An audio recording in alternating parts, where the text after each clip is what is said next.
So it was just a month ago when everything seemed to be falling apart for the Sacramento Kings. They were on a 6-game losing streak. They had just fired their head coach in Mike Brown, who they literally just signed to an extension that summer. The vibes weren't good, players appeared to be unhappy, and most had speculated that sooner or later De'Aaron Fox was going to be wanting out of Sacramento, because for a player in the peak of his prime and on a team that had been making all-in moves to try and get back to where they were just 2 seasons ago when they finished third in the Western Conference, to now sitting out of the play-in in the West with little hope to getting back into playoff contention. But then, after the Kings fired Mike Brown, they suddenly started turning their season around. After going on a 6-game losing streak, they would follow that up by going on a 7-game winning streak and winning 10 of their next 11 games, and getting themselves right back into the play-in picture with only a game or two outside of the 6th seed. And so the noise quickly started to die down for the Kings, needing to blow this roster up, start over, and sell off their most valuable assets, especially if the expectation was that Fox would demand out of Sacramento, because why would he want out when the team had finally started playing some of their best basketball in nearly 2 years? Well, it turns out that even though the Kings have made some strides in the right direction, De'Aaron Fox may in fact still be on the move, as it was reported recently by Shams Charania that the Kings are expected to open trade talks for a potential deal involving Fox, and it could be because Fox has made it pretty clear to his agent, Rich Paul, that he intends to explore free agency in the summer of 2026 with a particular destination in mind. What destination could that be, and what does it mean for the Kings going forward? Well, let's talk about it. Of course, be sure to subscribe if you like this type of content. We are nearing 100,000 subscribers, and I cannot thank you all enough for the love and support since starting this channel. It is very much appreciated. Now, this news of the Kings looking to potentially deal De'Aaron Fox has come as quite a surprise to the NBA world, because while it was maybe speculated that Fox would push his way out of Sacramento when they were underperforming and Mike Brown called him out after that last-minute mental lapse that cost the Kings the game against the Pistons in the final seconds, there was still no indication at that time from Fox's camp that he had any desire to leave the franchise that drafted him nearly 8 years ago. And that especially was the case after the Kings finally started winning consistently and playing considerably better together as a unit. But something fundamentally changed that has gotten us to where we are today, where just days away from the trade deadline, the Kings have quickly changed their tone and are now open to moving Fox ahead of the deadline. Now, that can be for a number of reasons. One, either the player has privately requested a trade and they don't want to make it publicly known or put the franchise on blast so they can actually have some leverage in trying to move the player to another team, unlike what Jimmy Butler is currently doing.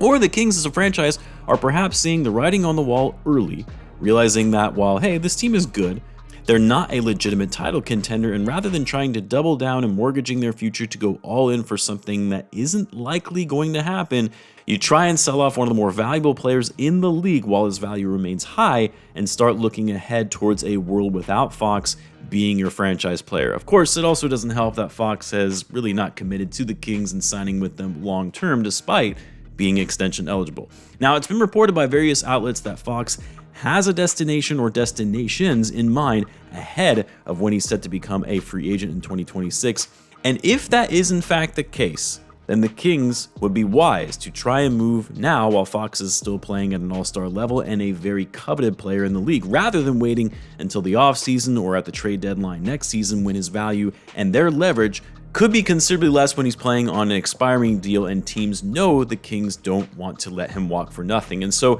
for the Kings, if they are in fact serious about trading Fox, so they don't lose him for nothing as a free agent in 2026, what better way than to shake up the trade landscape when you have a multitude of contending teams who are wanting to upgrade their talent or even potentially going all in to try and win a title, and all they have to work with right now for big name players on the trade block is Jimmy Butler. Teams have been wary of taking on Jimmy Butler because of his age, his locker room issues, the drama that comes with him, and also an expiring contract, a player that could easily just leave in free agency this summer. But for Fox, a 27-year-old all-star one of the best point guards in the league, under contract on a pretty team-friendly deal relative to his production for the next year and a half, teams are suddenly going to start pivoting to pursuing Fox over Jimmy Butler as the final days tick towards the trade deadline. Now, there have been a number of teams that fans and the media have talked about as potential suitors or good options for Fox, namely the Houston Rockets, who have well outperformed their expectations and may just try and go for it and making an all-in push to get them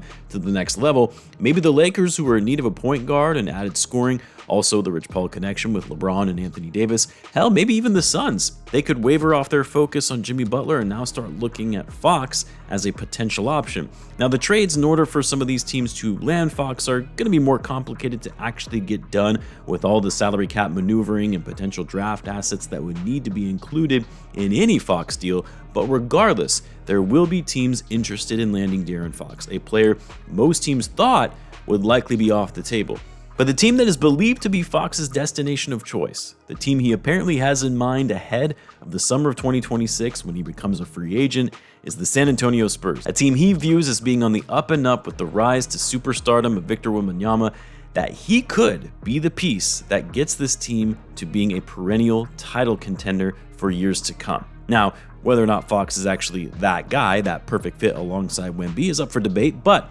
that's what's believed to be the team Fox has been eyeing to getting him into a winning situation where he feels he can actually compete for a title. Now,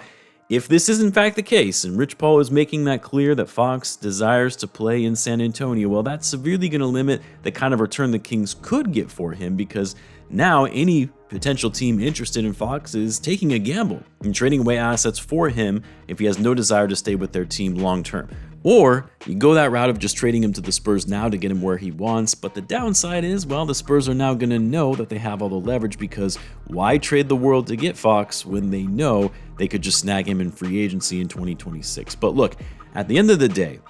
whether the Kings do in fact make this trade or not before the deadline or perhaps in the offseason, the biggest question for them as a franchise is, where do they go from here if Fox is moved? Because on the one hand, if you're going down a path where you're trading away your best player, you might as well trade Sabonis as well. See what you can get for DeMar, who is still a very productive player despite his age and on a reasonable contract. Move Malik Monk, who still has value. If you're going to trade Fox, tear it all down and start over. Or is there actually a way where the Kings could trade Fox and actually get better? Like, call me crazy, but depending on the type of haul the Kings could get, where they actually can get better rotational players, high impact players that don't have the star caliber prestige necessarily, but players that could really round out their roster, improve their overall defense, players that could give them better floor spacing and give them more depth, which has really been a problem for the Kings this season. The lack of depth and talent in that second unit has in so many games put the Kings in a hole that has made it difficult for them to come out of. And so if the Kings choose not to focus on draft capital in any Fox trade deal, but instead look for talent that they can use to upgrade on the margins, or even a younger player or two that is already shown to be impactful but still has some upside, the Kings could still try and right the ship and remain competitive without having to tear it all down. Now, what does a trade for that look like? I have no idea, but with the amount of interest Fox is going to garner on the trade market, even if the leverage is somewhat limited if Fox is making it clear he wants to go to the Spurs in 2026, but given the fact that Fox would be the biggest name now available on the trade market, the Kings would have a number of options and directions that they could take in a post-De'Aaron Fox world. Which direction will they take? Well, that's the question, and something we'll likely find out soon in the coming days. I would love to hear what you guys think, though. Let me know in the comments. As always, be sure to subscribe, and I'll see you in the next one.